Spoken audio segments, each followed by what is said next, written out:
miarahaba atsika rehetra, indrindra ianao izay mpanaraka tsy tapaka ny fandaharana izay tonga ato anivon'ity pejy ato amin'ny Facebook ity sy ny ato amin'ny YouTube izany. Arapaina tokoa ianao fa velonay somatsara androany ka io ianao afaka miheno anay moa izay ihany koa no mety fafana hiresaka aminao. Haleluya.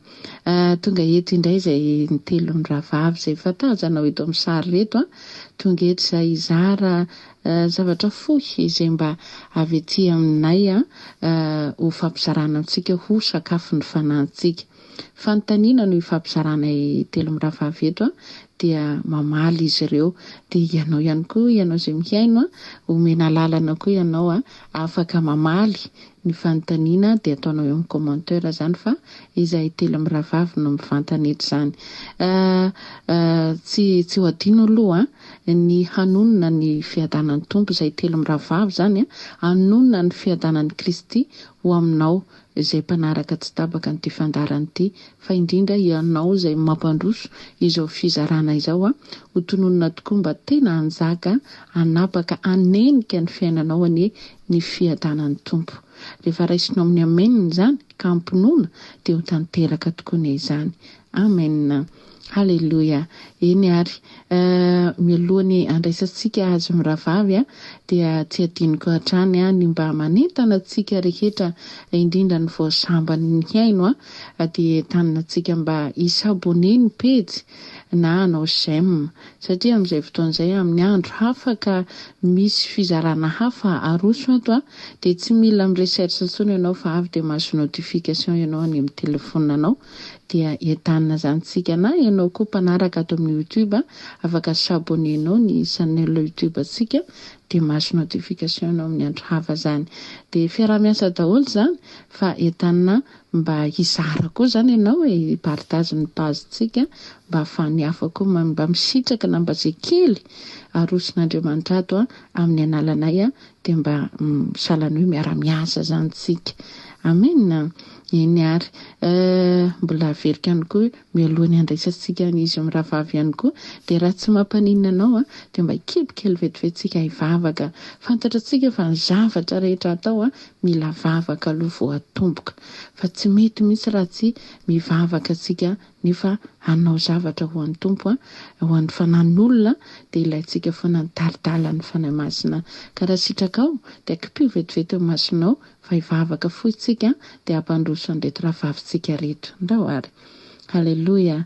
Ray masina tsara indrindra rainay rehetra amin'ny anaran'i Jesosy ianao. Misaotra anao zay tompo ny amin'ity ora sy fotoana nomenao anay rehetra ity ahafahana indray ifampihaino eto androany. Ora sy fotoana nomenao anay telo mirahavavy izay mba hizara fohy kely izay mba omeny sy ampitenena ny fananao eto androany. Dia nomenao koa reto olona tsirairay avy izay omenao fahafahana hihaino reto nomenao an'izao ora sy fotoana zao avokoa izahay ka misaotra lehibe anao zay tompo ny amin'izany. Eto izahay dia ifampizara tokoa noho ny amin'ny fanontaniana apetraka sy ny valiny. Mety hoe mizavatra manitikitika ny sainay anao any ka mety hoe mba eny ambavany rahavavy no andrenesanay ny valiny. Tompo mitenena ny ponay tsirairay avy niza nomenao fahafahana hiheno eto androany dia zavela hiala maina izy fa omeo azy zavatra manitikitika ny saina tianao fantatra na mety hoe fa fantatra fa manamafy tompo dia mitenena ny ponay tsirairay ianao. Ka indreto ara izahay anao izao hanomboka izao ifampizarana izao amin'ny anaranao Jesosy. Misaotra sady fanahy masina ny amin'ny fanampianao anay rehetra ato satria ianao no hanokatra ny ritsy mpandenesan'ireto olona ireto. Misaotra ray masino. Haleluya. Amen. Amen. Eny ary efa tsindrin-taona be ianao ny hena moa ireto rahavaviko reto koa efa maika ny zary iny amin'ny sofinao izy dia ampitiavana lehibe sady ampanetretena no ifampizarantsika eto zany. Ka ho atolotra anao rahavavy malalaka ny fitenenana dia arosoa iara izay masaka iaranao fanahy masina avy ao omena ho heno indreto mpihaino malalantsika ireto. Dia ndao ary heno azy ampitiavantsika. Ndao ary menanao ny micro. Fitiavana mandrakiza no nitiavana sani mahareta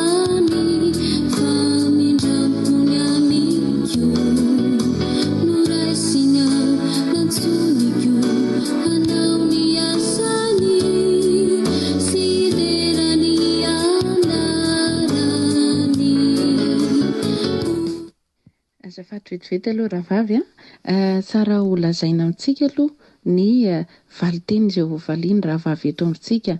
Ny fanontaniana izay efa tazanao eo ambony lohanay telo mirahavavy io fanontaniana manao hoe ahoana no atao hoe miaraka amin'Andriamanitra. Satria be da be ny olona miaraka amin'Andriamanitra, mivavaka, manara-teny Kristy, fa ataon'olo hoe fahazara an'izany. Ka mila fantatra ohatra ianao izany hoe miaraka amin'Andriamanitra izany. Dia izay indrindra no ametrahana ny fanontaniana hoe ahoana rahavavy ny atao hoe miaraka amin'Andriamanitra. Dia izay no hovaliany rahavavitsika amintsika, ary ianao izay mihaino entanina araka ny fahafanentanana teny am-boalohany mba afaka mamaly amin'ny commentaire ihany koa. Ndao ary rahavavy. Miarahaba antsika amin'ny anaran'i Jesosy. Kasitrahana manokana ianao izay manaraka tsy tapaka ny fandaharana. Inoana fa hiteny aminao indray Tompo amin'ny alalan'izao fizarana izao. Makasitraka ny rahavavy izay nametraka ny fanontaniana ihany koa. Ka ina manokana ny ianao andray anjara amin'ny famaliana ny fanontaniana araka izay fitaritany fanahy ihany koa. Ny fanontaniana izay napetraka moa dia hoe ahoana izany hoe miaraka amin'Andriamanitra. Ahoana ny atao hoe miaraka amin'Andriamanitra. Ny hoe miaraka amin'Andriamanitra dia mandeha araka ny taridalana izay apetrany, manao ny sitrapon'Andriamanitra, mandany tena fa manao ny sitrapon'Andriamanitra, manana firaisana amin'Andriamanitra ary olona efa vita fihavanana tamin'Andriamanitra tamin'ny alalan'i Jesosy Kristy. Izay no atao hoe olona miaraka amin'Andriamanitra, olona manaiky ny tenin'Andriamanitra, manao ny sitrapon'Andriamanitra, manaraka ny taridalana izay apetrany. Ohatra hoe amin'ny zavatra rehetra dia manontany an'Andriamanitra aloha zay vao mandray fanapahan-kevitra manao izany. Mivavaka nampianaran'ny Tompo antsika koa dia manao hoe atao ny sitraponao. Ka ny atao hoe miaraka amin'Andriamanitra dia manao ny sitrapon'Andriamanitra, fa tsy hoe akory ataontsika izay tiantsika atao dia aveo tsika manteny raha sitrapon'Andriamanitra dia tanteraka io, fa raha tsy sitrapony dia izay zany. Ohatra ny olona anankiray izay efa nividy billet, efa namboatra bagazy izay vao miteny izy andeha ka hiaraka amiko va ianao. Fa ny miaraka amin'Andriamanitra dia manontany aloha, manontany ny sitrapon'Andriamanitra alohany anaovana zavatra anankiray na amin'inona na amin'inona izany. Ataontsika ohatra zao tantaran'ireo zanak'Israely rehefa andevy tany Ezipta izy ireo nandritra ny 700 taona, ka nafahan'Andriamanitra tamin'ny alalan'ny mpanompony tamin'ny Mosesy, ary nentin'Andriamanitra tany amin'ny tany anevitra izy ny direksion'izy ireo dia andeha any amin'ny tany tondra-dronono sy tantely izay efa nampihomanin'Andriamanitra an'izy ireo. Ka atao anatin'izay dia nisy fitsipika na lalàna izay napetrak'Andriamanitra tsy maintsy arahany araka ny voalazany amin'ny bokiny amin'ny Mosa hoe ho tafara-dalana va ny roa raha tsy efa nifanaiky. Ka nifanaiky izy ireo fa anao ny sitrapon'Andriamanitra izay tenenin'Andriamanitra dia izay ny ataony. Ka rehefa nandeha ny fotoana tsy nakatoa ary tsy nanaraka ny sitrapon'Andriamanitra intsony izy ireo, fa ny monina nanota tamin'Andriamanitra. Ka raha mamakytsika amin'ny Exodosy 7:30 dia niteny Andriamanitra hoe mialahy eto amin'ny toby amin'izay nareo, fa zaho tsy hiaraka aminareo fa ny anjeliko no miaraka aminareo, fa ianareo dia firenena mafiatoka. Nandre izany ireo fiangonana dia nalahelo izy ireo, ary nalahelo ihany koa Mosesy. Ka natonga Mosesy niteny tamin'Andriamanitra, vakitsika amin'ny 12 Exodosy 3:30 dia ny 12 amin'ny anaran'i Jesosy, fa hoy Mosesy taminy, raha tsy handeha ny tavanao dia aza mitondra anay hiakatra hiala aty, fa inona nefa no ahafantarana fa nahita fiteo masonao izaho sy ny olonao, moa tsy amin'ny andehananao miaraka aminay va? Dia voavaka amin'ny firenena rehetra ambonin'ny tany izahay dia izaho sy ny olonao. Ny fandehanan'Andriamanitra miaraka aminy izay no nilain'ny Mosesy. Tsy ampin'ny Mosesy fotsiny izany hoe ny anjely no mialoha lalana azy, fa mila n'Andriamanitra mihitsy miaraka aminy izay no nilainy, fa izay hozy izy no ahafantarana fa miavaka izahay. Aleloia. Ilayntsika zany ny tena mahatsapa hoe amin'ny zavatra ataontsika mifanaraka amin'ny sitrapon'Andriamanitra ve, fa indraindray dia mety azy io tsy voatery sitrapon'Andriamanitra akory, fa indraindray sitrapontsika ihany ka terentsika fotsiny ho sitrapon'Andriamanitra. Izay natao hoe miaraka amin'Andriamanitra. Ary Andriamanitra ihany koa rehefa nameny fitondrana any Joshua dia mbola niteneny ihany koa izy hoe ombanao aho, mombanao aho. Zany hoe amin'ny zavatra rehetra izay atao dia tadavina foana hoe momba ahy tokoa ve Andriamanitra amin'ity zavatra ataoko ity, tena sitrapon'Andriamanitra ve no anaovako izany, fa tsy midika akory raha misy somary fahasahiranana ny zavatra anankiray ka tsy avy amin'Andriamanitra, ka izay mahatonga antsika hoe manontany an'Andriamanitra aloha amin'ny alalan'ny mivavaka hoe sitrapon'Andriamanitra ve ny idirana amin'ny zavatra anankiray, fa tsy hoe rehefa mandeha ianao ka misy obstacle kely dia tena tsy sitrapon'Andriamanitra mihitsy kosa ity fa zao angamba. Fa indraindray na dia sitrapon'Andriamanitra aza misy ihany ny fasarotana, misy ihany ny ohatry ny lalana mikitoatoana mba ny amin'Andriamanitra ny voninahiny. Isany koa zao ny amin'ny bokin'ny tantara ataoko fahenina momba ny Gedeona dia miteny an'Andriamanitra izy mandehana afao ny zanak'Israely amin'ny fanagejany Amalekita fa mombanao aho. Izany hoe momba antsika Andriamanitra amin'izay zavatra ataontsika, ka ny mba ahafahana mahafantatra fa momba antsika Andriamanitra dia voalohany indrindra aloha hoe fantatra fa sitrapony ny zavatra atao, fantatra fa mifanaraka amin'ny sitrapon'Andriamanitra ny zavatra atao, fa tsy tahaka ny ataon'ny olona amin'izao fotoana izao na dia andeha hamaky banky ary hono dia mivavaka aloha zareo, fa sao dia mba omban'Andriamanitra ny zavatra ataony, tsy iravana, tsy ombantsika amin'izany mihitsy Andriamanitra, fa raha amin'ny sitrapon'Andriamanitra ny zavatra atao fanaraka amin'ny sitrapon'Andriamanitra amin'ny fotoanan'Andriamanitra dia ombantsika tokoa izy amin'ny fahatanterahana izany. Jesosy dia niteny raha naniraka an'ireo mpianatra izy amin'ny Matteo 7:20 hoe mandehana mitorany filazantsara manirana an'izao tontolo izao ataovy mpianatra ny firenena rehetra, ary namafatra ny tenin'ny farany dia hoe momba anareo aho mandra-pahatamperan'izao tontolo izao. Izany hoe fa fikasany Jesosy ary teny promesy napetrany fa ombantsika izy mandra-pahatamperan'izao tontolo izao, ka mba ahafahantsika mandray izay teny fikasana izay dia mila vita fihavanana amin'Andriamanitra isika amin'ny anaran'i Jesosy, mila vita fihavanana amin'Andriamanitra amin'ny anaran'i Jesosy.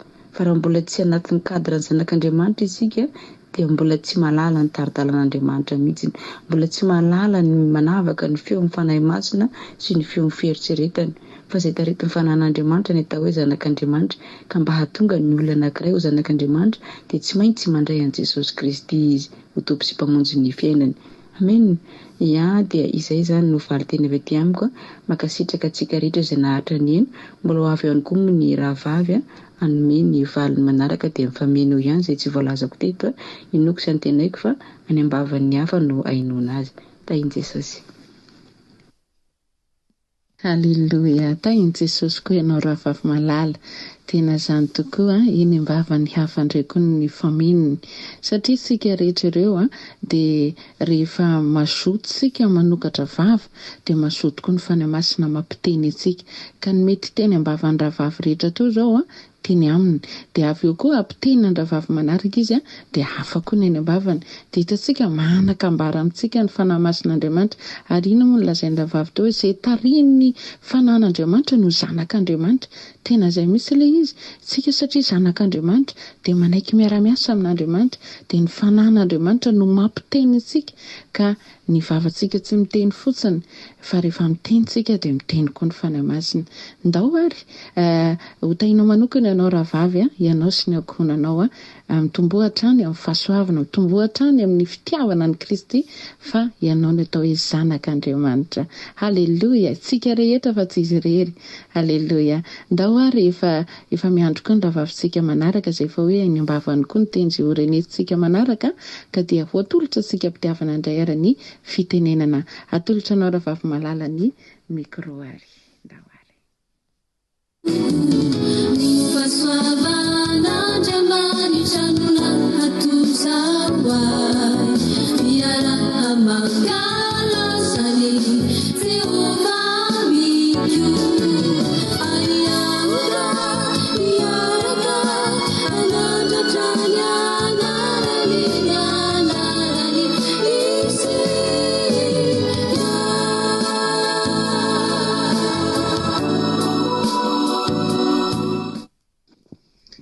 Fiadanan'ny tompo amintsika tsiraray avy dia makasitraka ny tompona andraikitra amin'ny fitenenana mahaly an'ilay fanontaniana hoe Ahoana no atao hoe miaraka amin'Andriamanitra na hoe inona no atao hoe miaraka amin'Andriamanitra.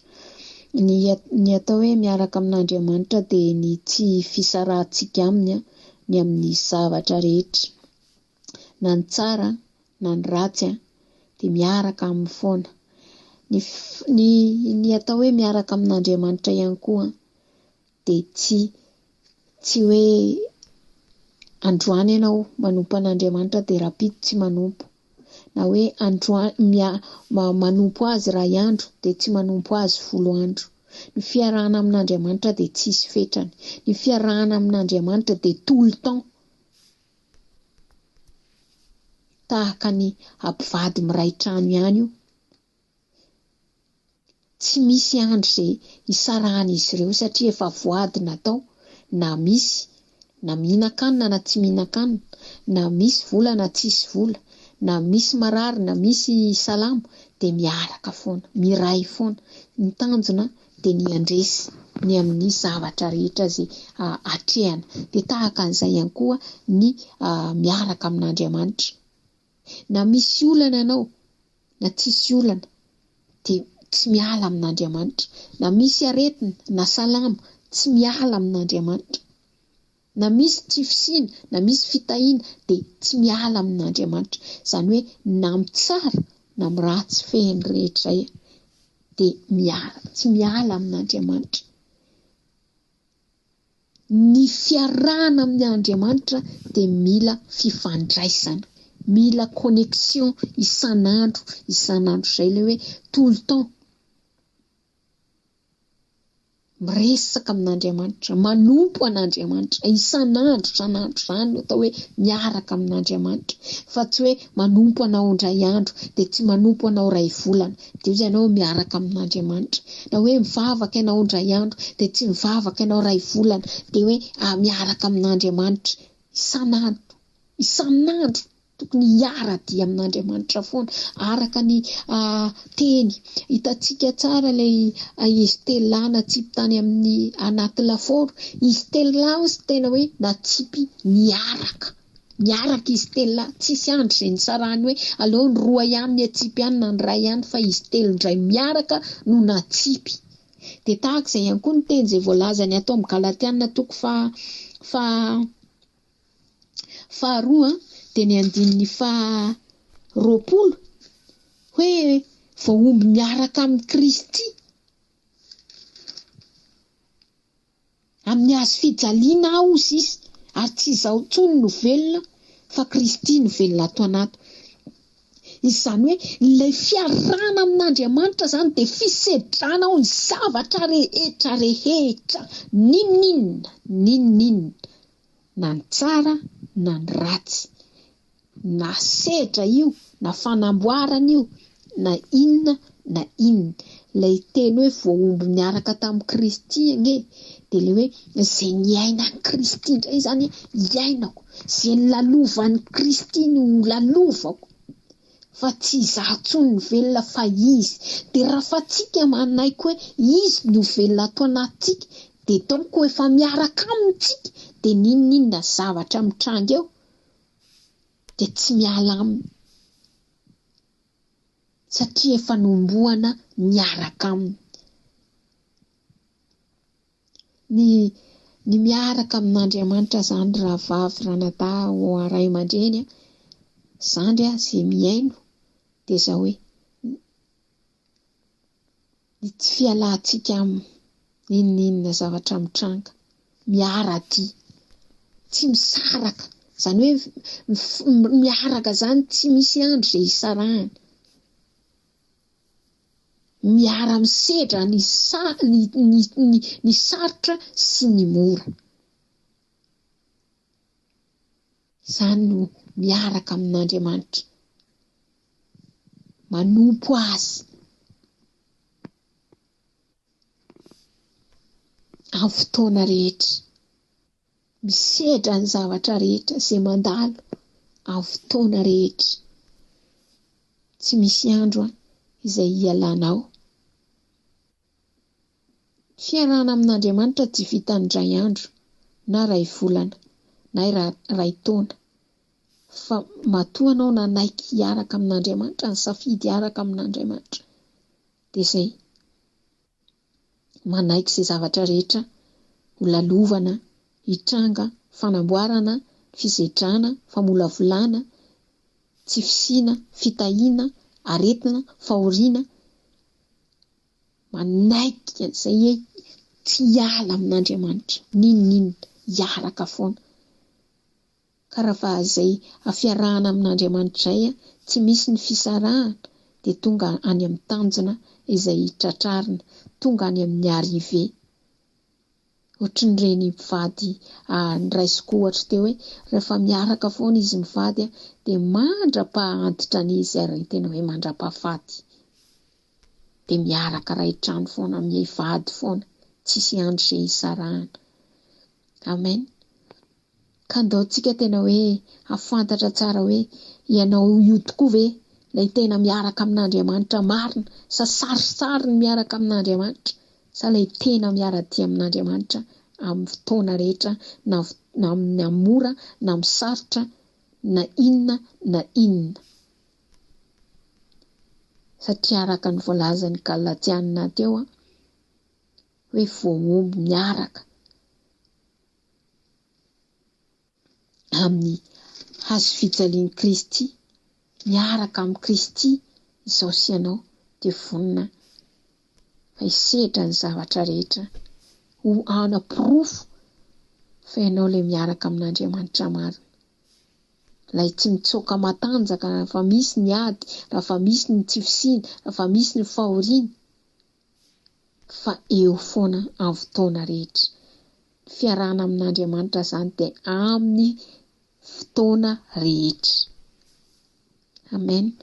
Ia, dia izay ngamba ny valiteny avy aty amiko, dia makasitraka tompon'andraikitra na amin'ny fitenenana, dia samy hita iny tompo daholo, dia samy hiara-tsika mandinika sy mieritreritra hoe anontanio ara ny tenana hoe moa ve izaho ty tena hoe miaraka amin'Andriamanitra marina sa saritsariny.